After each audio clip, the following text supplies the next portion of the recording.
Francia conmemora el Día de la Bastilla, que desencadenó la Revolución Francesa en 1789.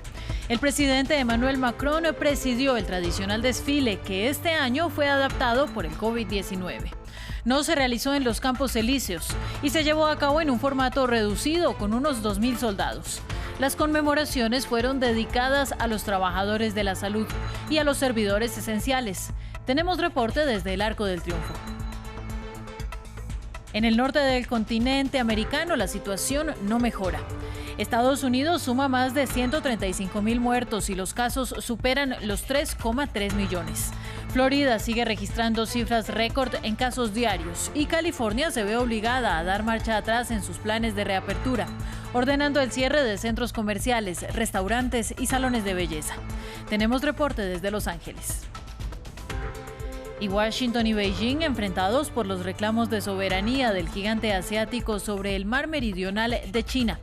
El secretario de Estado estadounidense Mike Pompeo calificó de ilegales la mayoría de dichos reclamos, mientras que China acusa a Estados Unidos de violar la ley internacional.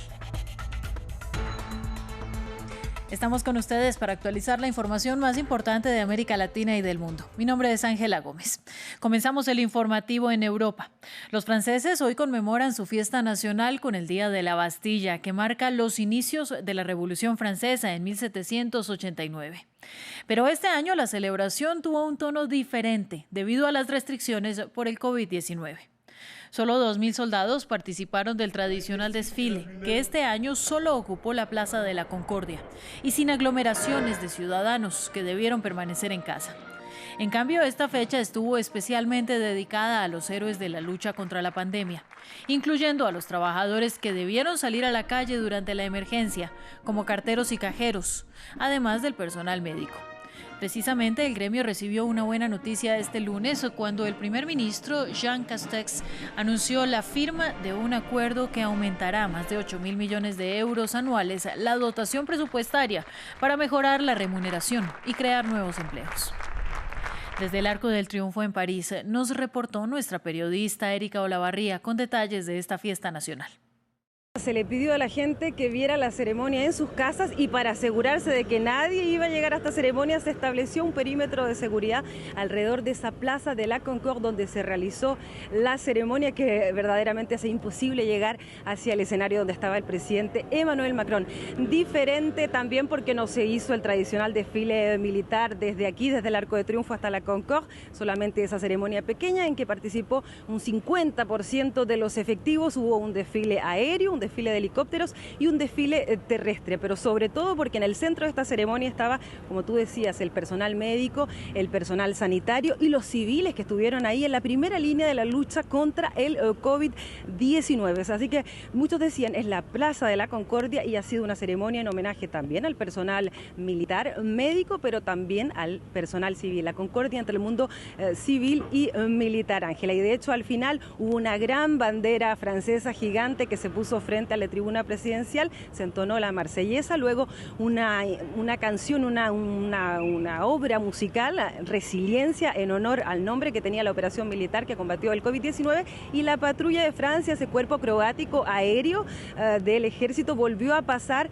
con los colores de Francia, el tricolor, para rendir homenaje a todas esas personas que estaban presentes también en el público, Ángela. América Latina y el Caribe es la segunda región del mundo que a la fecha registra más fallecimientos por la pandemia, con una triste cuenta de cerca de 145.000 decesos. En el primer puesto está Europa con más de 200.000 muertes. En América Latina, Brasil tiene más de 1,8 millones de positivos y casi 73.000 muertos. Le siguen Perú, Chile y México, donde la mortalidad es muy alta, con 304.000 casos y casi 36.000 fallecimientos. Entre tanto, Colombia también se agrava. La capital, Bogotá, vivió su primer día de confinamiento estricto y de manera escalonada. Se decidió aplicar de nuevo la cuarentena por grandes zonas, con el fin de restringir la movilidad para frenar el COVID-19, que durante las últimas semanas ha alcanzado cifras récord, lo que convierte al país en el quinto más afectado de la región. Andrés Mesa Muñoz con los detalles. Estas vallas dividen Bogotá. Casi la mitad de la capital colombiana se convirtió en una gran zona que agrupa las localidades con altas tasas de contagio y estará bajo cuarentena estricta durante las próximas 2 semanas. Se trata de un plan de la alcaldesa Claudia López para restringir la movilidad y frenar el brote de COVID-19 que en la última semana ha alcanzado cifras récord a nivel nacional, la mayoría en la ciudad. En los puestos de control estamos preguntándole a la gente a qué viene a la localidad, estamos haciendo toma de temperatura y estamos dándole medidas de prevención contra el COVID. Otras dos grandes zonas al sur y al occidente de la capital también entrarán en cuarentena en turnos separados, mientras que toda la ciudad se encuentra en alerta naranja desde este lunes.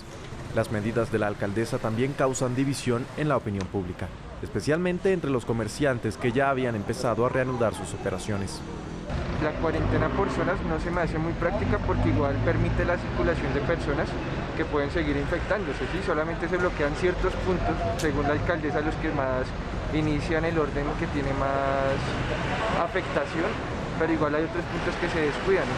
Las unidades de cuidados intensivos de Bogotá entraron en alerta roja y ya alcanzan el 90% de su capacidad. La reapertura económica parece estar pasándole factura a Colombia. En un periodo de 20 días el país duplicó el número de contagios y hoy es el quinto más afectado de América Latina.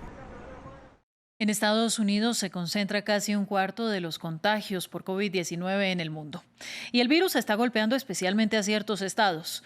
El lunes, California frenó su desconfinamiento y ordenó el cierre de diferentes lugares comerciales. Mientras que en Florida, un ciudadano le gritó al gobernador Ron DeSantis que era una vergüenza por su manejo de la pandemia.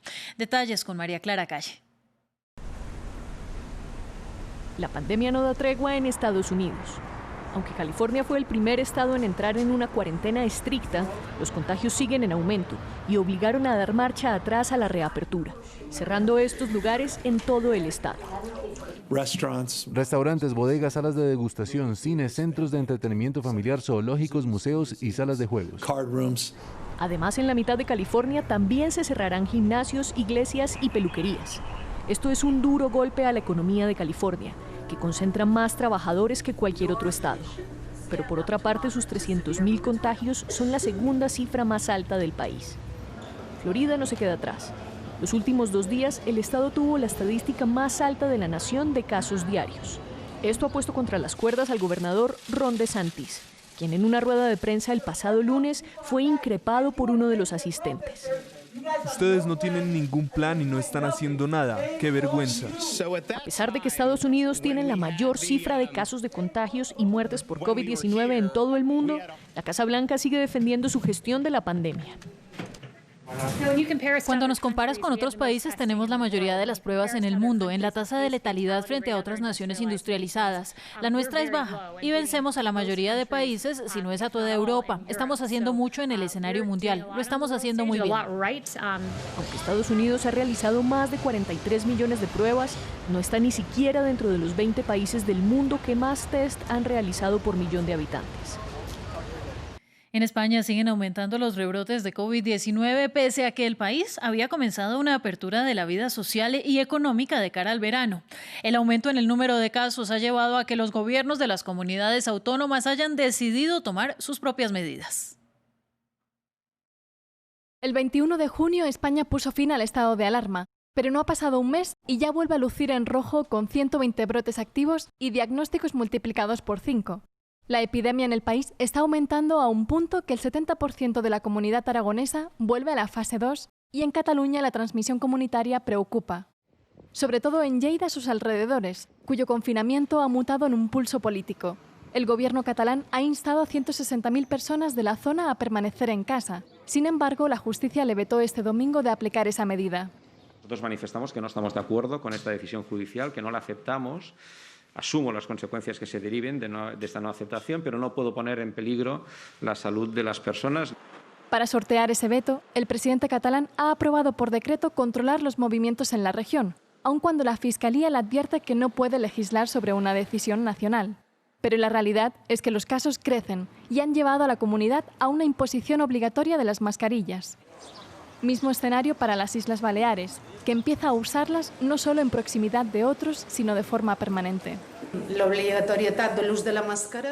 Las mascarillas faciales ahora serán obligatorias, tanto en espacios al aire libre como en espacios públicos interiores, cuando existe la posibilidad de interactuar con personas con las que no se vive.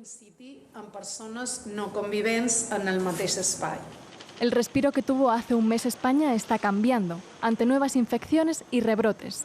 El Gobierno nacional no plantea por ahora imponer estas medidas, pero las autonomías están usando su poder regional para volver a imponerlas en un país ya abierto al turismo.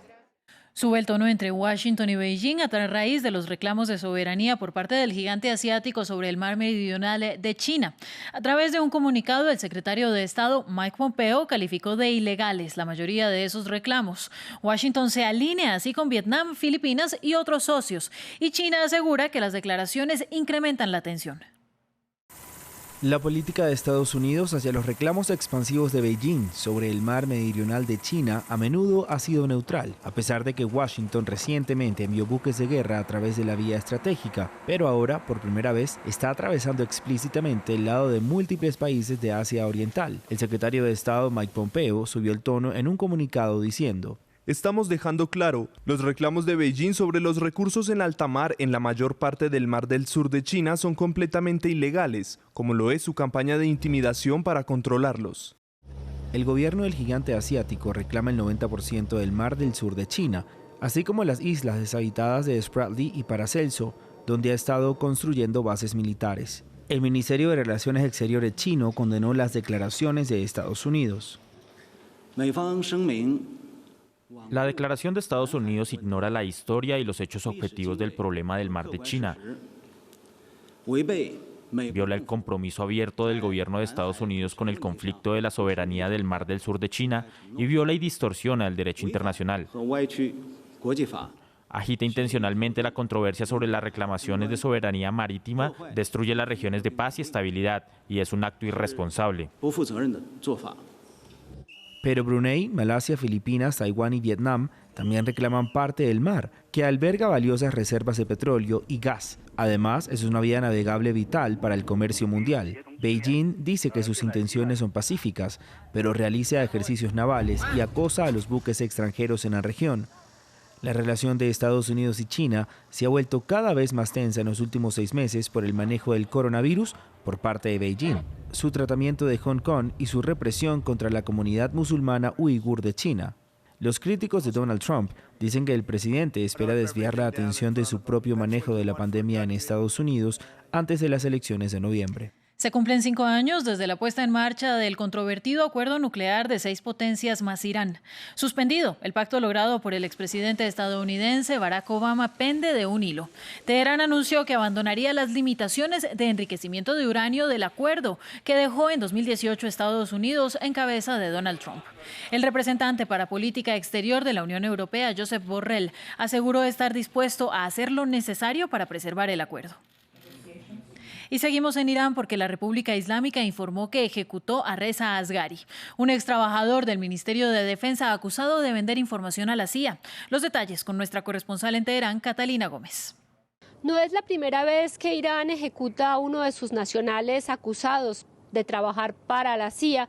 Pero el anuncio hecho por el portavoz del sistema judicial esta mañana de la ejecución de Reza Asghari, un ex trabajador del Ministerio de Defensa que habría vendido información sobre el proyecto o el programa de misiles a Estados Unidos, llega en un momento delicado. Hoy se cumplen 5 años del acuerdo nuclear con las grandes potencias y que realmente nunca dio sus frutos a Irán como consecuencia de que Estados Unidos se retiró de este acuerdo en 2018 imponiendo nuevas sanciones y también de una serie de explosiones que se han dado en el país en las últimas semanas, la más importante en la planta nuclear de Natanz, y aunque no se está confirmado cuáles fueron los motivos, hay muchos señalamientos que podría ser obra de países enemigos de Irán como Israel y Estados Unidos. Irán ha anunciado que tiene otros 17 nacionales acusados de trabajar para la CIA, entre ellos está un hombre conocido como Musavi Mash,